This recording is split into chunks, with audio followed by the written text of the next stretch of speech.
Well, good day, YouTube, and welcome to another episode of the Albino Rhino Beer Review. Today you have the Rhino, and we're looking at a beer. Today's beer is right here. It is from Underdog Brewing Company in Oshawa, Ontario. It is 4.8% alcohol by volume. It has 2 hops and 2 malts. It is... I said Underdog, didn't I? It's All or Nothing. It was originally Underdog Brewing Company. So these guys, this is All or Nothing Brewing Company. This is their Limitless craft lager. And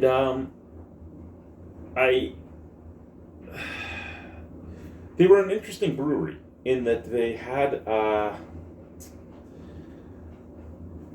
they were Underdog Brewing Company before Broadhead hit them with a cease and desist, because the Underdog was their tagline. So, yeah. And they bought Trafalgar Ales and Meads equipment, if I remember correctly, where they got their brewing setup. But you have their guy with his foot on some All or Nothing beer, and he would usually be in the old fisticuffs stance. So yeah.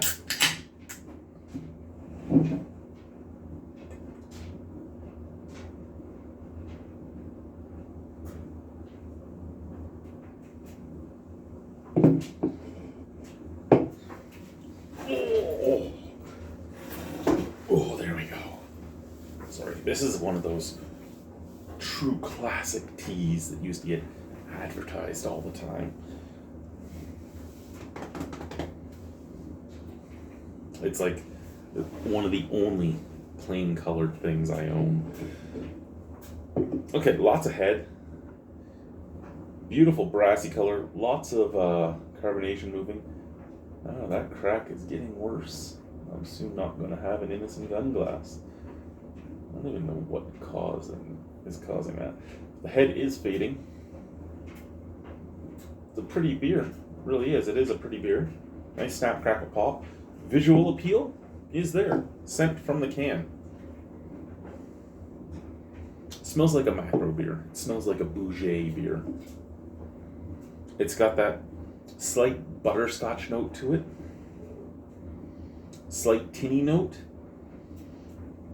And just an odd, somewhat, what's the best way to put it? Wet cardboard-like smell.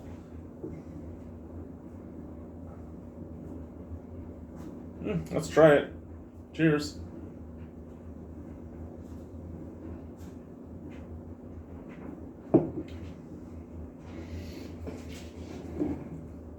It's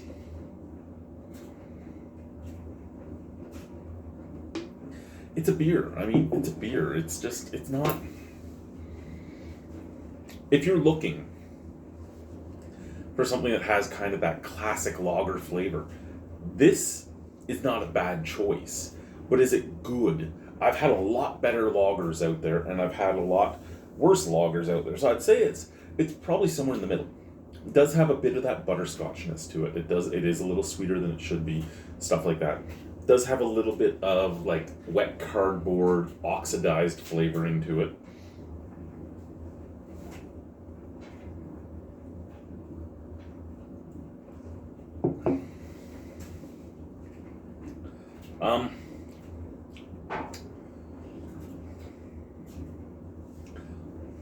Other than that, a little tinny.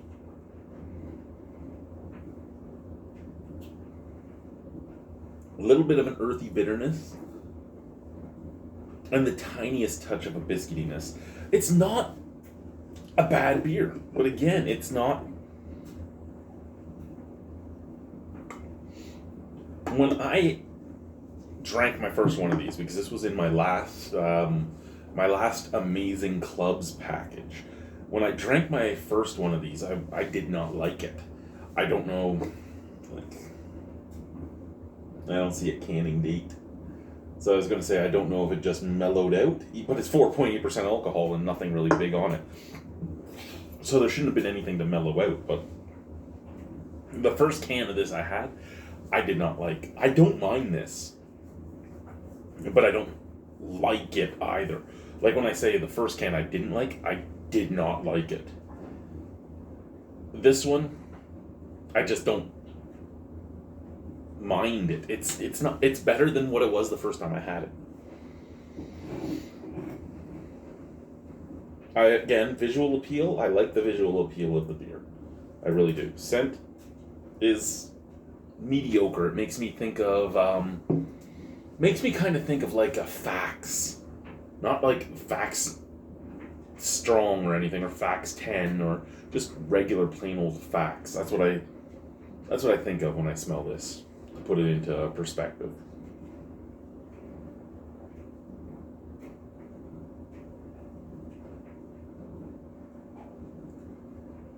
Like, it's drinkable.